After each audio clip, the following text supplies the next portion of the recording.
All right, here we go again with this stuff. Parents at an elite New York City private school outraged after high school juniors were asked to take a porn literacy course. They brought like 200 kids into the auditorium to have this special presentation that was titled Pornography Literacy, an intersectional focus on mainstream porn.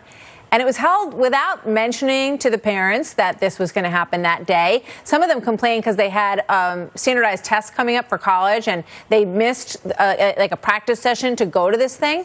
And then they got in there and they were sort of caught off guard by some of the explicit terms and the pictures they were shown.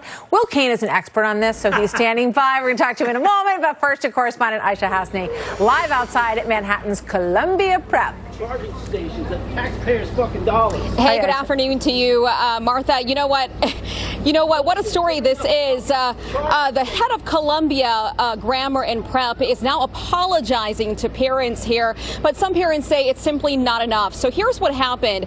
Some of these students, teenagers, 16 to 17-year-olds, enrolled in a course on health and sexuality.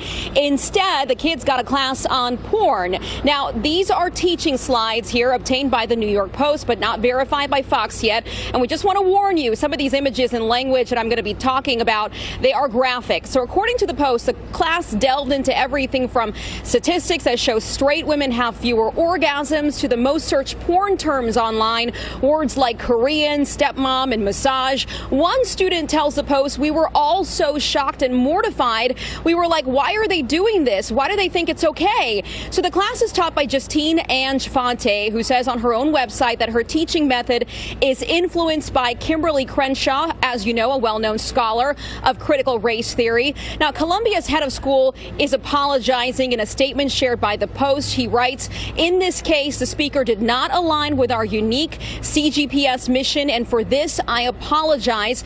But some parents say it doesn't go far enough. It's just a symptom of a bigger problem. They've allegedly created this anonymous Instagram account to speak out about these new ideologies. One parent telling the Post, "It's not about this one class. It's about the whole radical direction the school is going into." We've reached out to both the teacher and the school. Haven't heard anything back just yet. Martha?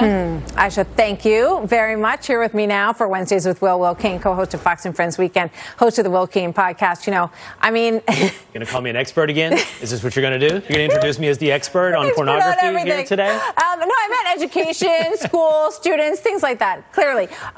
What do you make of this? I mean, even when the kids are going, why are we in this room? Why are they showing us this stuff? What are we doing? This is obviously insanity. And I was curious during Aisha's piece, the full screens, the graphics we had up, I couldn't read them because our monitors are super small Probably for the here. best. It is probably for the best, and I don't know if you're watching from home, but what we're talking about is explicit terminology that is being taught to students. In this case, it sounded like juniors. But either way, what really blows my mind, Martha, is these are parents paying close to $50,000 a year to have their kids introduced to this kind of education. And as you pointed out, coming at the expense of what you would normally think of as education, AP classes in math or English to get you prepared for college. Instead, they're prepared for your searches on YouPorn and how that might be affecting your concept of intersexuality or intersectionality or anything that they are currently going all in on that is completely and utterly not just radical, but insane.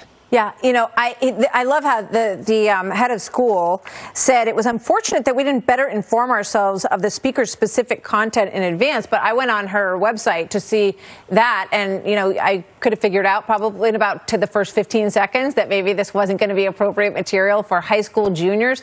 It's just like people are bending over backwards at these schools to do these things that they think are, you know, are cool or edgy, or have this woman come in and talk to them when the kids know that it's a huge mistake. I mean, that ought to be your first indication. Parents, you know, they should walk. They should leave. Like the dad that, you know, we spoke to, right, who pulled his daughter out of one of these elite schools. But if you read the news stories about this, you'll find parents that are afraid of, quote unquote, being canceled. Yeah. Parents are going to have to decide to stand up and quit worrying about their career or their social standing and quit sacrificing their children to this nonsense. You cannot just ride along on a wave of platitudes and serve your children up on the altar of this current radical religion. It is, and as Aisha pointed out, connected to critical race theory and all of the other radical theories that are going on in our society. And by the way, it's worth pointing out, there's a booming business attached to this. That teacher had a private consulting firm.